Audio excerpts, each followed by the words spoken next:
So guys, let's talk about external horizontal rotations. Long word for the rotation in the shoulder, and right now I'm nursing my right shoulder, so I'm gonna show you how to work it on the left.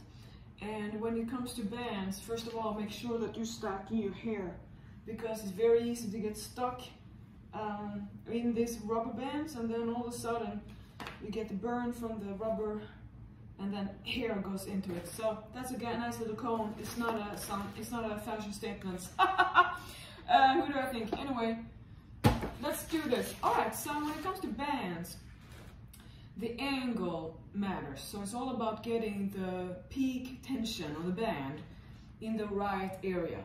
So just to show an example, if I sit like this, and let's say I hold on to the band here and I'm rotating on this side.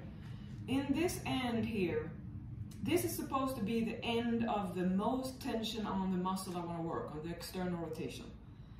This means it's a bad angle, there's like no tension, because I'm pulling in a weird angle, almost like I'm pulling from behind here. So I have to align and attach the band. Hold on. Hey, come in, but I'm filming now.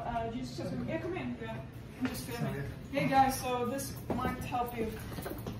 So then when you have a band, you have to put the right resistance spot, because if you do it differently, it's gonna have no pull.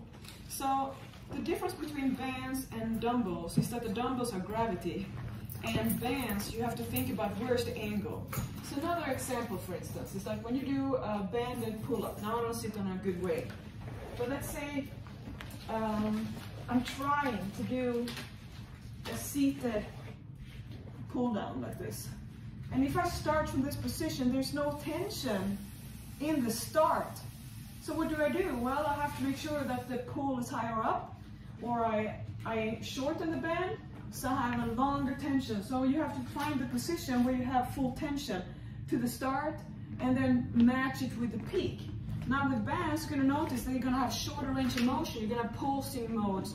So that's why we combine both dumbbells, free weights, and bands. So that way you get both. So if you really wanna have an ego kick and get a really good workout with almost no weights, but they feel super heavy, combine a band plus weights, and you're gonna be like done in like 2 minutes. Right, I'll show you the external rotations in another clip. Actually, no. My Vista has to change, has to wait, because he will need this anyway. So I have an audience now, guys. So I'm gonna use my oven, my stove, and I'm gonna put the band on there. So any counter hold, a heavy weight or something is really good. You always find it in your home. Now, step 2 is you wanna make sure you line it up. So I have to kind of line up so that there's 90 degrees in my elbow like this. Now I'm perfectly lined up. Now what is gonna happen with the pull, where it's gonna end up? So if I go here, I notice like, no, it's not really the most. What can I do? So if I turn this way, I feel much more.